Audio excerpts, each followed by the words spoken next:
नमस्ते दोस्तों, आज हम आपको एक अनोखी यात्रा पर ले जाएंगे।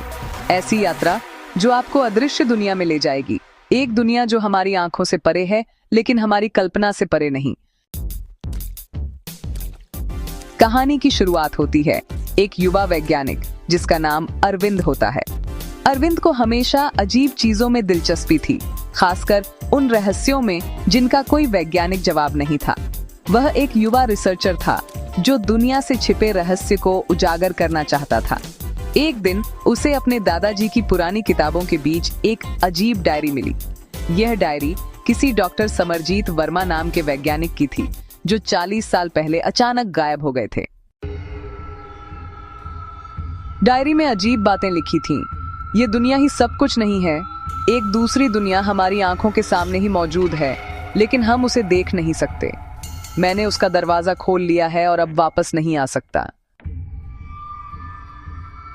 अरविंद को यह डायरी पुरानी कहानी लगी, लेकिन आखिरी पन्ने ने उसे चौंका दिया।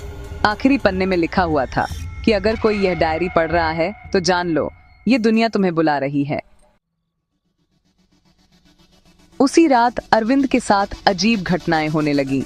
उसके कमरे की चीजें खुद ब खुद हिलने लगी। लैपटॉप स्क्रीन अपने आप ऑन हो गई और उसमें एक अजीब कोड दिखने लगा। और फिर आईने में उसने अपनी परछाई को हिलते देखा, जबकि वह खुद एकदम स्थिर खड़ा था। क्या यह मेरी कल्पना है या सच में कुछ हो रहा है? अरविंद सोचने लगा। अब आगे क्या होगा? क्या डायरी में लिखी बातें सच हैं? क्या अरविंद उस अदृश्य दुनिया में जाने वाला है, या फिर यह सिर्फ उसकी कल्पना है? आगे की कहानी में अरविंद ऐसे रहस्य से टकराने वाला है जो उसकी सोच से परे होगा।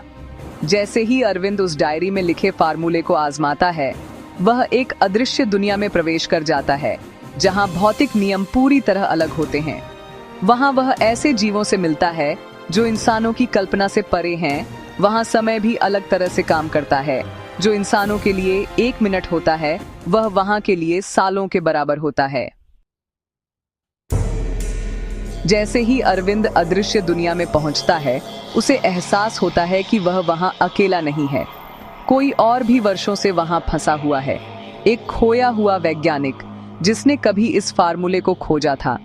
लेकिन अब वह वापस नहीं जा सकता, क्योंकि उसे इस अदृश्य दुनिया की सच्चाई का ऐसा रहस्य पता चल चुका है जो इंसानों के लिए बेहद खतरनाक हो सकता है। अब अरविंद के सामने 2 रास्ते हैं।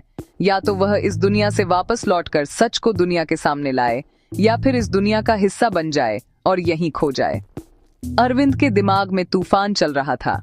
वह वापसी का रास्ता ढूंढना चाहता था, लेकिन यहाँ की अजीबोगरीब दुनिया उसे हर कदम पर चौंका रही थी। यहाँ चीजें हवा में तैर रही थीं। जमीन कभी ठोस होती तो कभी पानी की तरह बहने लगती थी। सच कहूं तो सब कुछ बेहद अजीब था। यह जगह मेरे दिमाग से खेल रही है, उसने खुद से कहा। खोए हुए वैज्ञानिक डॉक्टर समरजीत ने उसे चेतावनी दी, अगर तुम ज्यादा देर तक यहाँ रुके तो यह दुनिया तुम्हें भी अपने में समा लेगी। फिर तुम कभी वापस नहीं जा पाओगे। अरविंद घबरा गया। क्या सच में वापसी का कोई रास्ता नहीं था? अरविंद और डॉक्टर समरजीत दोनों मिलकर वापसी की कोशिश करने लगे। तभी उन्हें एक चमकती हुई सुरंग दिखी। सुरंग के अंदर एक अजीब सी रोशनी थी जो अंदर खींच रही थी। यही रास्ता हो सकता है, अरविंद चिल्लाया। लेकिन समरजीत को अचानक पीछे की तरफ झटका लगा।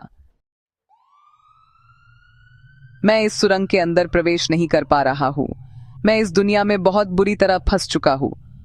अब मेरा लौटना असंभव है, लेकिन तुम जा सकते हो, डॉक्टर समरजीत चिल्लाते हुए कहा। जैसे ही अरविंद सुरंग में घुसा, उसने महसूस किया कि उसकी यादें धुंधली हो रही थीं। यह जगह उसकी पहचान मिटाने की कोशिश कर रही थी।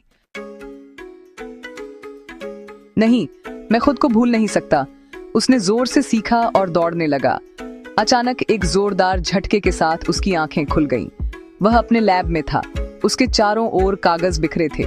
लैपटॉप स्क्रीन पर वही पुराना फॉर्मूला चमक रहा था, लेकिन कुछ अलग था। उसकी हथेली पर एक अजीब निशान था, इस बात का सबूत कि वह सच में उस अदृश्य दुनिया में गया था। लेकिन कहानी यहीं खत्म नहीं हुई। जैसे ही अरविंद ने लैपटॉप स्क्रीन की ओर देखा, उसने उसमें एक मैसेज चमक रहा था। तुम लौट तो आए, लेकिन ये दुनिया अब भी तुम्हारे अंदर है। तैयार रहो, क्योंकि ये अदृश्य दुनिया फिर तुम्हें बुलाएगी। क्या कहानी यहीं खत्म हुई या यह सिर्फ एक नई शुरुआत है? कमेंट में जरूर बताइएगा। ठीक है दोस्तों, मिलते हैं नेक्स्ट वीडियो में। अगर वीडियो पसंद आया तो चैनल को सब्सक्राइब करना और बेल आइकन को प्रेस करना ना भूले, ताकि ऐसी रोमांचक भरी कहानी आप तक पहुंचती रहे। बाय बाय दोस्तों, मिलते हैं दूसरी वीडियो में। तब तक के लिए अपना ख्याल रखिएगा।